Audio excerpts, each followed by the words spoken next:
नमस्कार, बिहार मिथिला न्यूज़ में आपका स्वागत है। मैं मनोज। देखिए, चुनाव आते हैं चले जाते हैं, लेकिन जो छोड़ जाते हैं वो है प्रत्याशियों के द्वारा किए गए वादे, उनके कार्य और उनकी उपलब्धि। लेकिन प्रत्याशी अगर हारने के बाद अगर क्षेत्र में कार्य नहीं करता हो, जनता के बीच नहीं जाता हो, तो जनता उस पार्टी के तरफ से जो प्रत्याशी खड़े होते हैं उनसे सवाल पूछती है कि 5 साल आप हारने के बाद, आपकी टीम हारने के बाद दरभंगा में क्या किया। दरभंगा लोकसभा की बात करेंगे और बता दें हमारे साथ एमएसयू के हैं अमन सक्सेना और क्या नाम आपका? अनीश चौधरी। और राष्ट्रीय जनता दल, आप क्या नाम है? सचिन राम प्रधान महासचिव हैं आप? कुंदन मिश्रा। भारतीय जनता पार्टी के पृथ्वी कुमार चौधरी। देखिए, आज इन लोगों को एक आम चर्चा होती है। चर्चा इसलिए भी आवश्यक है कि इस चर्चा का हमने देखा है कई चौक चौराहों पर, गांव से लेकर के शहर के जो चाय दुकानें, वहाँ पर चर्चा होती है कि किस प्रत्याशी के समर्थन में वक्ता ने क्या महत्वपूर्ण मुद्दे को रखा है, और उस पर चर्चा होती है और उस पर वोटिंग भी कभी कभी हो जाते हैं। हमारे साथ अमन सक्सेना है। एक सवाल यही है, ये एमएसयू का जिला परिषद में देखा आपने किस तरह हंगामा करते हुए जिला परिषद को। एक बात है कि एमएसयू का अभी तक आइडियोलॉजी समझ में नहीं आया। आप मोदी के साथ हैं, आप राहुल के साथ हैं, लालू जी के साथ हैं, या फिर किसके साथ है? क्योंकि पप्पू यादव भी मान चुके कि जब तक किसी पार्टी के साथ नहीं होंगे तो उनका अस्तित्व नहीं है, इसलिए उन्होंने सीधा विलय कर लिया। तो आइडियोलॉजी किधर है? देखिए, हमारा विचारधारा इन सबसे बिल्कुल अलग है। हमारा विचारधारा ना बीजेपी से मेल खाता है, ना आरजेडी से मेल खाता है, क्योंकि इन लोगों का जो आइडियोलॉजी है वो जनता के नाम पर है ही नहीं। किसी के विचारधारा तो होगा नहीं, देखिए इन लोगों, चाहे आप मानिए महात्मा गांधी का, आप मानिए वीर सावरकर का, या फिर किसी का तो विचारधारा होना। हम लोग क्षेत्रीय पार्टी है, हम लोग मिथिला की बात करते हैं। हम लोग को मतलब कुछ नहीं है राष्ट्रीय लेवल पर क्या होता है, मुझे कोई मतलब नहीं है। बिहार लेवल पर क्या होता है, मुझे कोई मतलब नहीं है। मुझे मतलब है 7 करोड़ लोगों का, मुझे मतलब है मिथिला रीजन का, दरभंगा, मधुबनी, समस्तीपुर, बेगूसराय का। हम इनकी विकास की बात करते हैं। हम तमाम मुद्दों का, मिथिला का जो तमाम मुद्दा है, चाहे चीनी मिल का हो, पेपर मिल का हो, या LNMU को सेंट्रल यूनिवर्सिटी दर्जा दिलवाने की बात हो, तमाम मुद्दा पर मुखर होकर अपना पक्ष को रखते हैं। हमारे आइडियोलॉजी भी इन लोगों से बिल्कुल मेल नहीं खाती। 7-8 साल से तो आप आवाज़ उठाते रहे, एग्रेसिव आवाज़ उठाए हैं, मारपीट भी हुई आपके साथ, आपको जो है सो कई बार लाठी खानी पड़ी है, जेल के हवा खानी पड़ी है, तब भी कुछ नहीं हुआ।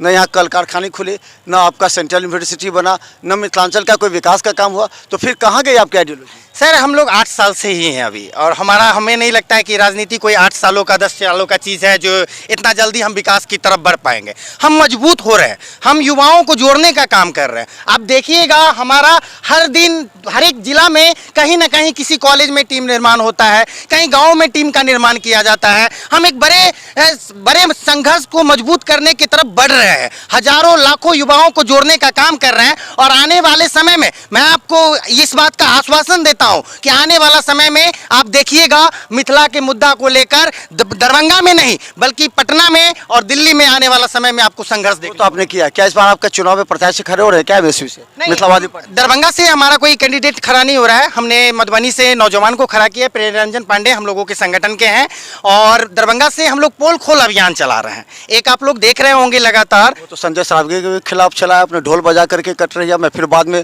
कंप्रोमाइज हो गया। नहीं, कंप्रोमाइज कब हुआ? कंप्रोमाइज कभी नहीं हुआ है। हमने बिल्कुल विरोध किया है जब भी वो लोग आए हैं, चाहे संजय सरावगी हो या फिर दूसरे पक्ष के भी हो, आरजेडी के भी पक्ष के हो, हमने मुखर होकर विरोध किया है, क्योंकि उन्होंने हमारे मुद्दा को लेकर कोई संघर्ष नहीं किया। जब हम संघर्ष करेंगे, हम लड़ाई लड़ेंगे, हम नाला बनवाएंगे, तो हम विधायक मेरा किस काम का? नहीं, एक सवाल और है, आपके मानने वाले वोट किसको देंगे? आपकी आइडियोलॉजी अलग है, दोनों में से कहीं नहीं, तो वोट किसको देंगे? वो नोटा में या फिर किसको देंगे? देखिए, हमारे प्रत्येक कार्यकर्ता स्वतंत्र है। अगर हमारा कैंडिडेट नहीं है तो हमारे कार्यकर्ताओं को खुला छूट दिया गया हुआ है, वो किसी भी आइडियोलॉजी को वोट दे सकते हैं, लेकिन वो सामने से आकर नहीं देंगे कि हम इस पार्टी को सपोर्ट कर रहे हैं। मेरा पर्सनली मानना है, आप मेरे से पूछिएगा हम किसको दे रहे हैं, तो पर्सनली मैं दरभंगा में किसी पार्टी को वोट देने वाला नहीं हूँ, क्योंकि इन सब ने दरभंगा को ठगने का काम किया है। चाहे बीजेपी हो, राजद हो, ये तमाम दल कहीं ना कहीं सत्ता का मजा चखे हुए हैं। ऐसा नहीं है कि नोटा मतलब नोटा, हाँ, नोटा को तरफ हम जाने। सचिन जी, आपने सुन लिया। एक बड़ा सवाल जनता पूछ रही है, राजद हारती है फिर गायब हो जाती है। 10 विधानसभा में 1 विधानसभा आपने जीता था, जहाँ भी प्रत्याशी आपके खड़े थे नज़र नहीं आए। आपको अब्दुल बारी सिद्दीकी चुनाव में खड़े थे पिछली बार, हार गए काफ़ी मतों से। तो ये 5 साल फिर क्या किया इस क्षेत्र के लिए? खुल करके विरोध कभी नहीं हुआ। सबसे पहले आपको आपके इस चैनल के माध्यम से आपके सभी श्रोताओं का हम स्वागत करते हैं और अभिनंदन करते हैं। रही बात 5 साल के बाद रहना या नहीं रहने की, आपको ज्ञात होगा कि राष्ट्रीय जनता दल पिछले विगत 16 वर्षों से प्रतिपक्ष में है और इसके बाद भी इतनी बड़ी मजबूत पार्टी बन के second largest party of Bihar आज है। पहले सिंगल लार्जेस्ट पार्टी थी और कथाकथित तौर पर आज जदयू जो है अलायंस में है भारतीय जनता पार्टी के साथ और ख़ुद को बिहार में बड़ी पार्टी बना करके स्थापित कर चुकी है। हम आपके माध्यम से इस दरभंगा लोकसभा क्षेत्र के तमाम मतदाताओं को यह कहना चाहते हैं कि आज हिंदुत्व के नाम पर जिस तरह से राम मंदिर का राजनीतिकरण किया जा रहा है वह इस देश के लिए कैंसर के बराबर है और कैंसर के समान है। हम कहना चाहते हैं कि अगर आप हिंदुत्व का नेतृत्व करते हैं तो क्यों नहीं हिंदू को 40 रुपये पेट्रोल देते हैं, 400 का सिलेंडर देते हैं, देना चाहिए ना। आज महंगाई का जो सबके लिए मनोज जी एक मिनट हमको बस एक नहीं मानेंगे ना बात। देखिए सबके लिए, वो सबके लिए बता रहे हैं ना। सिलेंडर हिंदू भी मुस्लिम भी, योजना केंद्र सरकार या राज्य सरकार जो हिंदू मुस्लिम के बराबर है। तो फिर हम वही कहना चाहते हैं 5 किलो अनाज तो सबको एक्साइज ड्यूटी टैक्स है पेट्रोल पर 19 रुपया 90 पैसा ले रहे हैं ना, डीजल पर 15 रुपया 80 पैसा ले रहे हैं ना, सबको पे करना पड़ता है। हम कह रहे हिंदू मुस्लिम राजद कांग्रेस कहाँ गया, भाजपा कहाँ गया? हम कह रहे हैं कि नरेंद्र मोदी ने जिस तरह से भारतीय जनता पार्टी ने इस देश में महंगाई, भ्रष्टाचार, रोजगार के मुद्दे पर सरकार में आई और आज वही मुद्दा उनके मैनिफेस्टो से गायब क्यों है? आज क्यों नहीं चर्चा हुई उनके मैनिफेस्टो में? बेरोजगारी का, महंगाई का, किसानों की आय दुगुनी करने का, महिलाओं की सुरक्षा का। उन्होंने कहा था 370 लाएंगे, ले आए। उन्होंने कहा राम मंदिर बनवाएंगे, ले आए। उन्होंने कहा सीए लाएंगे। उन्होंने कोरोना के समय गरीबों के घर पर अनाज पहुंचाए, 5 किलो अभी तक मिल रहा है अनाज। जिस गरीब को 1 रुपया खाने के लिए नहीं था उसमें दिया। तो वो तो करिए सबके लिए कर रहे हैं, हिंदू मुस्लिम के लिए। तो मतलब 3 तलाक का किया। तो मतलब आप ये बताना चाह रहे हैं कि ये जो इम्प्रूवमेंट हुआ है ये 2014 के बाद हुआ है। कांग्रेस का क्या दिया हुआ है? Right to food, right to education, RTI किसने दिया? इसरो की स्थापना किसने की? अभी तक लोग गरीब क्यों हैं? गरीब नहीं, आप गरीब का बात कर रहे हैं 10 साल में। इससे पहले गरीब नहीं थे लोग। हम क्यों नहीं? आज 70 साल से कांग्रेस की सरकार रही है, उसमें तो 10 क्यों साल नहीं? भाजपा का था ना। ठीक है, था तो, ना। तो फिर गरीब क्यों है? गरीब मुस्लिमों को उनका हक क्यों नहीं मिल रहा है? अभी आप करें कि हिंदू के कारण जो है सो हो रहा है, मुस्लिम का हक क्यों नहीं मिट रहा है? हम कह रहे हैं कि आप जो आदमी राम को लाए हैं, जो कथाकथित नारा इस देश में परोसा जा रहा है और मीडिया के माध्यम से इस देश के पॉपुलेशन को कंट्रोल किया जा रहा है, तो जो राम को लाए वो नीरव मोदी को नहीं लाते हैं, विजय माल्या को नहीं लाते हैं, लाना चाहिए ना। ललित मोदी को नहीं लाते हैं, उनको लेके आना चाहिए था ना। आज जो गरीब देश में आज गरीब कोई किसान अगर लोन लेता है तो उसका कर्ज माफ नहीं होता है, लेकिन Subhash Chandra chairman of Zee news Rajya Sabha member है ना, वो उनका कर्ज माफ हो जाता है। क्यों हो जाता है? आज एक गरीब महिला अगर ग्रुप लोन लेती है तो उसका ईएमआई जो है कोविड के पीरियड में माफ नहीं हुआ, लेकिन बड़े बड़े उद्योगपतियों का लोन सरकार के द्वारा माफ किया जा रहा है। तो ये दोहरा चरित्र जो है ये राजनीति का ध्रुवीकरण न किया जा रहा है। बिहार और राज्य के लेवल पे बात मत कीजिए, दरभंगा के मुद्दे पे बात कीजिए। इनको कहने दीजिए। हाँ, हम यही कहना चाह रहे थे कि लोगों को जो है असल जो मुद्दा है रोजगार का, महंगाई का, बेरोजगारी का, तो इससे लोगों को गुमराह न किया जा रहा है। हम देश में जो मेंबर ऑफ पार्लियामेंट होते हैं, जो मेंबर ऑफ राज्यसभा होते हैं, वो न पॉलिसी तैयार करते हैं कि इस देश किस दिशा और दशा में जाएगा। तो बात तो लोकसभा से ही शुरू होती है, तब आता है दरभंगा संसदीय क्षेत्र और उसमें हमारे नेता प्रचंड वोटों से जीत रहे हैं। आपने देखा ना, पिछले बार भी बोल रहे थे जीत रहे हैं। तो आपने देखा ना कि जब गोपाल जी ठाकुर जब सांसद बने थे तो उन्होंने कहा ना कि 2021 में एम्स का निर्माण अगर नहीं हुआ तो हम आत्मदाह कर देंगे। तो उनको इस बात का जवाब न देना चाहिए। आप प्रोसेस बढ़ा दिया। क्या प्रोसेस बढ़ा दिया? अरे आपने जो है वो धरना देने का काम किया, कहा सोबन में, उसका प्रतिफल क्या निकला? आपने कहा कि हम डिजाइन बनवा रहे हैं। बताइए, लोग यहाँ परेशान है दरभंगा में एम्स को लेकर के और आप डिजाइन में इंप्रूवमेंट कर रहे हैं, मतलब उसको घुमा रहे हैं। लोगों की इच्छा शक्ति समझ गए? पूरा बात समझ में आ गया? मोटा मोटी बात समझ में आ गया जी। आप पर कहा जा रहा है, इतने आरोप लग गए हैं जी, फिर भी खामोश क्यों हैं? चेहरे की लाली बता रही है आपको कि जवाब आप देने में सक्षम नहीं होंगे। जितने सवाल पूछे गए नहीं, एक एक करके अगर सवाल का जवाब दे तो इन लोगों को भी सुनने में मन लगेगा। एमएसयू ने अपना पक्ष रखा, राजद ने अपना पक्ष रखा, एमएसयू पे कटाक्ष बाद में किया जाएगा। तो आरोप भी नहीं लगा है। एकदम सही बात, अगर आरोप नहीं लगाए हैं फिर भी उन्होंने मिथिला के विकास की बात की। अच्छी बात है। हमारी भी यही परिकल्पना है कि मिथिला विकसित हो, विकसित मिथिला से ही विकसित बिहार का नींव रखा जा सकता है, इसमें कोई दो राय नहीं है। हमारे आरजेडी के भाई अभी एक शब्द का प्रयोग किए, कैंसर। कितनी घृणित मानसिकता है इनकी। और हिंदू मुस्लिम इसके अलावा ये कुछ कर नहीं सकते हैं। कितनी घृणित मानसिकता है इनके। बड़े बड़े इंडिया अलायंस के बड़े बड़े लोग आज हिंदू को यहाँ भी बोले हैं, हम आपके माइक पे बोले हैं, आपके इस चैनल पे बोले हैं, कैंसर शब्द का प्रयोग इसने किया। अगर मैं गलत हूं तो मेरे इस बात को काट दे।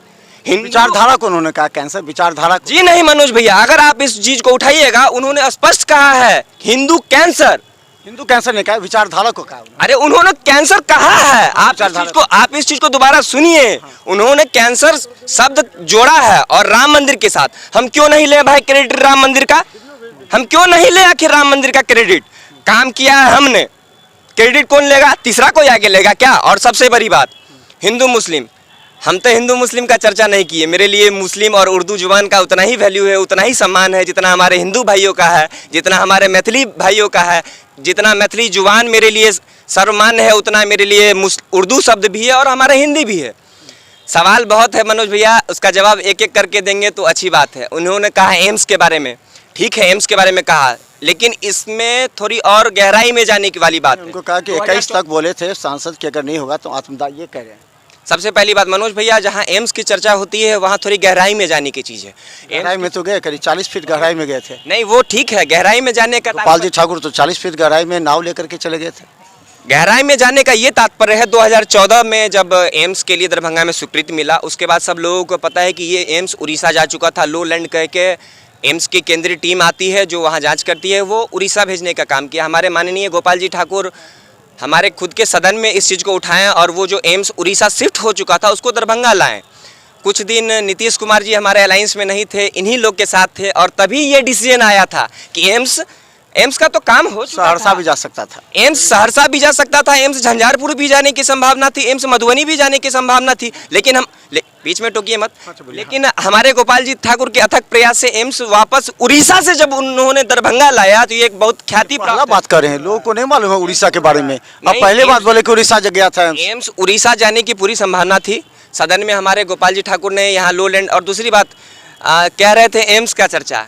भैया एम्स तो तभी शोभन शिफ्ट हुआ जब इनकी सरकार थी, हमारे सरकार में शिफ्ट नहीं हुई। लटकाने अटकाने भटकाने की मानसिकता राजद की है। हिंदू की बात करते हैं, नवरात्रा का प्रथम दिन था, माननीय तेजस्वी यादव जी हेलीकॉप्टर पहले खा लिया, एक दिन पहले खा लिया। लेकिन चलिए मान लिया मनोज भैया, बीच में हम डिस्टर्ब नहीं किए हैं। अपनी मानसिकता को यहाँ मत दर्शाए। बीच में मैंने डिस्टर्ब नहीं किया, बीच में मैंने डिस्टर्ब नहीं किया। नवरात्रा के प्रथम दिन पोस्ट करने का मतलब क्या समझा जाए मनोज भैया? स्पष्ट है कि इनको हिंदू से कोई मतलब नहीं है, इनको हिंदू का वोट नहीं चाहिए। हम तो कहते हैं, मेरे में तो इतनी कुवत है, मैं तो ये मानता हूँ कि मिथिला के लोग भी हमारे अपने हैं, मैथिल जुबान भी हमारी अपनी है, उर्दू जुबान भी हमारी अपनी है। हमने जो भी काम किया है वो हिंदू मुस्लिम सब धर्म को लेके काम किया है। ऐसा नहीं है कि इन लोग का जो आरोप रहता है हिंदू के लिए किया है, मुस्लिम के लिए नहीं किया। चलिए एक सवाल आपसे बहुत लोग पूछते हैं कि आप ये कहते हैं कि भाजपा के खिलाफ मुस्लिमों में राष्ट्रीय जनता दल डर फैलाती है, उसके बाद वोट लेती है। कांग्रेस भी यही करती है, लेकिन आज कितने वर्षों हो गए, अभी भी, पहले भी मुस्लिम असुरक्षित थे, अभी भी कह रहे हैं मुस्लिम असुरक्षित हैं। तो फिर फ़ायदा क्या रहा इतना दिन कांग्रेस और राष्ट्रीय जनता दल का? अच्छा एक बात बताइए आप हमको कि हमने करी, ये बीजेपी वाले हम आपके सवालों का जवाब दे देते हैं अपने माध्यम से। हम कहना चाहते हैं कि आप जो बात अभी कह रहे थे हिंदू मुस्लिम ने कहा, हमने ये कहा, ये कह रहे हैं कि मुसलमानों को भाजपा का डर दिखा करके राष्ट्रीय जनता दल और कांग्रेस वोट लेती है, ये कहना है। वोट हम लेते क्यों? हम तो समर्थन में चले जाते ना। किसके समर्थन? आप वोट देती है, वोट आपको देती है। बताइए ना, ये लोग जो नीतीश कुमार को कभी लेते हैं और कभी ठुकराते हैं, हम लोग 8 साल पहले अगर चाहते तो नीतीश कुमार का राजनीतिकरण जो है उसको डेड कर देते हैं ना। वो बात ये है कि मुद्दा और है कि आप लोग बार बार कहते हैं कि भाजपा मुस्लिमों पर हावी है, जला रही है। और वोट लेते हैं, लेकिन पहले भी डर था, अभी भी डर है, तो फिर पहले क्यों डर था? कहीं किसी से कोई डर नहीं है। और राष्ट्रीय जनता दल पूरी मजबूती के साथ बिहार के 12 करोड़ आवाम के साथ खड़ी है, और पहले भी थी और आज भी है। लालू जी ने जो सामाजिक न्याय की स्थापना की, उसको लेकर के तेजस्वी प्रसाद यादव जी आर्थिक न्याय के योद्धा बन के आज पूरे बिहार में, तो नीतीश कुमार कहते हैं कि 15 साल पहले देखिएगा, 15 साल पहले याद दिलाते हैं। याद दिलाते हैं ना कि 2005 से पहले लालू प्रसाद यादव भी जब 1990 में जब मुख्यमंत्री बने थे, तो बिहार में 7 विश्वविद्यालय की स्थापना हुई थी। क्या उसमें केवल यादव जाते हैं? केवल मुसलमान जाते हैं? नहीं, इस चरवाहा नहीं, अरे 7 विश्वविद्यालय की स्थापना हुई। फिर अरे पढ़े हैं कभी? भ्रष्टाचार नहीं है, चारा खा के जेल गया बोलते भ्रष्टाचार नहीं है, नौकरी के बदला जमीन खा गया, अब बोलते हैं कि जेल नहीं गया। भ्रष्टाचार सबसे बड़ा तो झारखंड का बंटवारा नहीं हुआ था। अब जाके चेक कर लीजिए गूगल पर, आपको मालूम चला जाएगा। ये व्हाट्सएप यूनिवर्सिटी से बाहर का नॉलेज है कि बिहार में लालू प्रसाद यादव ने 7 विश्वविद्यालय की स्थापना की या नहीं की। अच्छा, एक मिनट सवाल। अब ये बताइए, आपने सारा कुछ सुन लिया, उनका भी सुना, अब बीच में तटस्थ हैं, तो सवाल ये उठता है कि हिंदू का वोट कह रहे हैं कि केवल जो बीजेपी है वो हिंदू वोट लेती है। दूसरा कि ये हमेशा से आता है कि राष्ट्रीय जनता दल और कांग्रेस मुस्लिम वोट बैंक को डराती है भाजपा से और वोट एकत्रित करती है, ये आरोप लगाते हैं बार बार। क्या ऐसा आपको नज़र में दिखता है? लेकिन फिर भी मुस्लिमों का विकास नहीं होता। मुस्लिम पहले भी कहते हैं डरे हुए हैं, अभी भी कहते हैं, ऐसा क्यों बोलते हो? इस देश में कोई भी ऐसा मुझे नहीं लगता है कि धर्म हो या कोई जाति हो जो डरा ना हो। मुझे जो लगता है, चाहे वो मुस्लिम की बात हो या हिंदुत्व में किसी जाति की बात हो, जाति विशेष की बात हो, सब कोई डरे हुए हैं, डरे हुए नहीं भी है, दोनों चीज़ आप कह सकते हैं। ये जो कहिएगा, वो लोग कहते हैं कि असुरक्षित है भारत में। अब्दुल बारी सिद्दीकी जो यहाँ पर चुनाव लड़े थे, उन्होंने वहाँ जाके बयान दे दिया कि भारत में असुरक्षित है। सर, कहने का मतलब बस ये है कि अगर मान लीजिए बीजेपी को अगर मुस्लिम का विरोध करके अगर उनको हिंदू का वोट मिल जाता है तो मुस्लिम का विरोध करते हैं। इन विरोध क्या बात है? उसको ये कांग्रेस और राजद ये ऐसा करते हैं क्यों? ये सवाल है। देखिए, कांग्रेस और राजद का क्या है आइडियोलॉजी, वो मुस्लिम को क्या कैसे वोट लेते हैं, कहीं ना कहीं मुस्लिम के पास कोई ऑप्शन नहीं है, जो सच्चाई है। आज की डेट में आप AIMM को देख रहे होंगे, वो पार्टी जहां जा रही है कहीं ना कहीं मुस्लिम वोट को अपनी तरफ खींचने का काम कर रहा है। काम ही कर रही है, हो नहीं रहा है, लेकिन खींचने का काम कर रहे हैं। अगर दरभंगा से भी अगर खड़ा होते तो इसका असर आपको देखने को मिलेगा, तो हो ही गया। निश्चित रूप से असर मिलेगा, इसका असर देखने को मिलेगा। तो मैं कहना चाहता हूं सर, ये कहना चाह रहा हूं कि मुस्लिम वोट का कहीं ना कहीं लोगों को समझना पड़ेगा, और हर एक, चाहे हिंदू का बात हो या मुसलमान की बात हो, इनको इस सबसे पहले निकलना पड़ेगा। समस्याएं अगर रोड की है तो वहाँ हिंदू भी चलता है, वहाँ मुसलमान भी चलता है। अगर LNMU में पढ़ाई की बात होगी तो यहाँ हिंदू भी पढ़ता है, यहाँ मुसलमान भी पढ़ता है। यहाँ देखिए जाकर शिक्षा व्यवस्था का कोई मजाक बना कर रखा हुआ है। 2 करोड़ की आबादी वाले एक यूनिवर्सिटी पर 2 करोड़ का आबादी, 4 करोड़ का आबादी निर्भर करता है, और वहां पर बच्चों को डिग्रियां समय पर नहीं मिल पाता है। 1700 करोड़ का बजट है। ये लोग कोई हिंदुत्व की बात करते हैं, कोई यादव की बात करते हैं, कोई मुसलमान की बात करते हैं। शिक्षा पर बात नहीं हो पा रही है, स्वास्थ्य पर बात नहीं हो पा रही है, रोजगार पर बात नहीं हो रही है। अब दरभंगा का स्थिति देख लीजिए। DMCH की स्थापना 100 साल पहले हुई थी, जब देश में, पूरे देश में हॉस्पिटल नहीं हुआ करता था, तब दरभंगा में DMCH की स्थापना हुई थी। लेकिन आज के डेट में वो DMCH मर गया है, और उसके सामने में हजारों की तादाद में प्राइवेट हॉस्पिटल का बिल्डिंग आ गया है। तो चलिए अब अंतिम राउंड में बस एक सवाल और एक जवाब, फिर हम लगातार आएंगे। क्योंकि देखिए, दरभंगा की जनता हमारे कार्यक्रम को लगातार इसलिए भी देखती है, और हम प्रत्याशी को कहना चाहेंगे, आप हमसे नाराज मत होइए, हम सच्चाई तो रखेंगे। और आपके आसपास जो चापलूस बैठे हुए रहते हैं ना चारों तरफ, या उन पर ध्यान दीजिए। वे चापलूस आपको बड़े बड़े ख्वाब दिखाएंगे कि आप जीत रहे हैं, यहाँ से वोट आ जाएगा, लेकिन आपको पता लग जाएगा चुनाव से 3 दिन पहले वो तमाम चापलूस गायब हो जाएंगे आपके आसपास से, और फिर आपको 5 साल पछताना पड़ेगा। अंतिम सवाल जरा देख लीजिए, अंतिम सवाल हम कह रहे हैं कि क्या इस बार का मुद्दा क्या है? इस बार चुनाव में किस मुद्दे के साथ जा रहे हैं? राष्ट्रीय जनता दल के बहुत सारे नेता चले गए हैं फातमी के साथ मधुबनी, बहुत काम नहीं कर रहे हैं। आपके जिला अध्यक्ष उदय यादव, उन पर आरोप लग रहा है कि ललित यादव की जगह उनको टिकट मिला था, इसलिए नाराज़ हैं।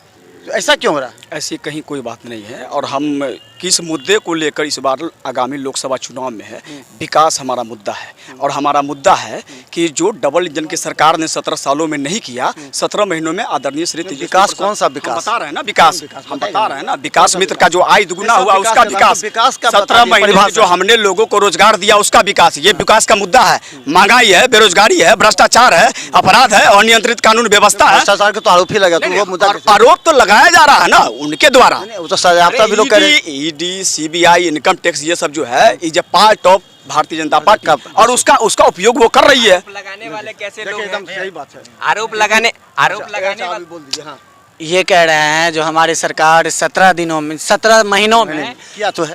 किया है। हम इनसे पूछना चाहते हैं, क्या आपका सरकार 17 महीना में मिथिला विश्वविद्यालय को केंद्रीय विश्वविद्यालय को दर्जा मिले? ये तो हो नहीं सकता। किए नहीं किए? हाँ, हम जो बता रहे हैं, क्या ओवरब्रिज निर्माण किए? वो तो हो रहा है। नहीं किए, नहीं किए। पर सुनिए, मेरा बात सुनिए ना, मेरा बात सुनिए ना। कब काम चालू होगा? कब काम चालू होगा? कब काम चालू होगा? सुनिए ना, मेरा बात सुनिए ना। क्या सुनिए, क्या हाया घाट में पेपर मिल बंद है, क्या उस पे इनका नेता बात किया? नहीं किया। डीएमसीएच पे बात क्या किया? करेंगे? वही हम बता रहे हैं, क्या डीएमसीएच पे बात किया? नहीं किए। चीनी मिल पे बात किए? नहीं किए। सूता मिल पे बात किए? नहीं किए। नहीं ये शिक्षा पे बात किए, नहीं ये स्वास्थ्य पे बात किए, नहीं ये रोजगार पे बात किए। तो क्या इनका सरकार 17 महीना में कर लिया? अब अंतिम सवाल। हाँ, हमारे समानांतर दो संगठन के लोग खड़े हैं। एक एमएसयू जो कहते हैं कि हमारी विचारधारा इंडिपेंडेंट है, हम किसी पार्टी विशेष को समर्थन नहीं करते हैं। तो आखिर वो कौन सी मजबूरी रही थी कि जिला परिषद के अध्यक्ष का जब चुनाव हो रहा था तो इन्होंने पूरा समर्थन आरजेडी के लोगों को किया? आखिर वो कौन सी मजबूरी थी? आखिर वो कौन सी आइडियोलॉजी थी जो जिला परिषद में ये लोग आरजेडी को समर्थन करते हैं? वो तो जनसुराज। इसके साथ बहुत अच्छा बात है। कहीं शहर में कुछ दिनों पहले एक अगलगी का कांड हुआ था, इन्होंने उस मैंने पूरे प्रकरण को बहुत मजबूती से उठाया था, अच्छी बात है। रितु जायसवाल आज राष्ट्रीय जनता दल की कैंडिडेट है। आखिर अगर समर्थन नहीं है किसी विचारधारा की तो वो आपके मंच पे कर क्या रहे थे? दूसरी बात, अनीस भाई 2 मिनट कंप्लीट होने दीजिए। दूसरे तरफ हमारे 17 महीने वाले लोग हैं, जन्मजात अरबपति, छाती ठोक के कहते हैं मानहानि का मुकदमा कर ले। जन्मजात अरबपति अगर पूरे विश्व में कोई नेता होगा तो वो है माननीय तेजस्वी बाबू। बिहार में 17 अगर कोई है तो उसका नाम तेजस्वी यादव। हम बीच में टोक नहीं रहे हैं। यही युवाओं को नौकरी देने का काम किया। आज जितने युवा थे बिहार में परेशान थे, इनका और कोई काम नहीं है। तो चलिए, शाम हो चुका है और हमारे कार्यक्रम के समापन का समय हो चुका है। लगातार हम तमाम मुद्दों को लाएंगे और जनता से हम कहना चाहते हैं कि आप हमारे इस खबर को देख करके चर्चा कीजिए, कौन से प्रवक्ता, कौन से पार्टी के लोगों ने क्या कहा और वो सार्थक है या नहीं। और एक बार फिर कहेंगे, प्रत्याशियों से जरा अपने इर्द गिर्द लोगों को जरा गर्दन घुमा के देखिएगा, आगे पीछे दाएं बाएं, कौन से चापलूस है जो सत्य बात आपको नहीं रखते हैं कि कौन सा विधानसभा आपका कमजोर है। ये क्यों नहीं बोलते कि आपका कौन सा विधानसभा कमजोर है, कौन सा विधानसभा में कितने प्रतिशत वोट बैंक की आवश्यकता है। अगर वो नहीं बोलते हैं तो समझिए वो आपके सबसे बड़े दुश्मन हैं और उन चापलूसों के साथ बैठकर चाय पीते हैं। चाय पीना छोड़िए और क्षेत्र में घूमिए, क्योंकि हम जनता की आवाज़ आप तक पहुंचाएंगे। देखते रहिए बिहार मिथिला न्यूज़। यूट्यूब में भी सब्सक्राइब कीजिए। GTPL सिटी केबल के साथ दर्श केबल पर जल्द आ रहे हैं। धन्यवाद।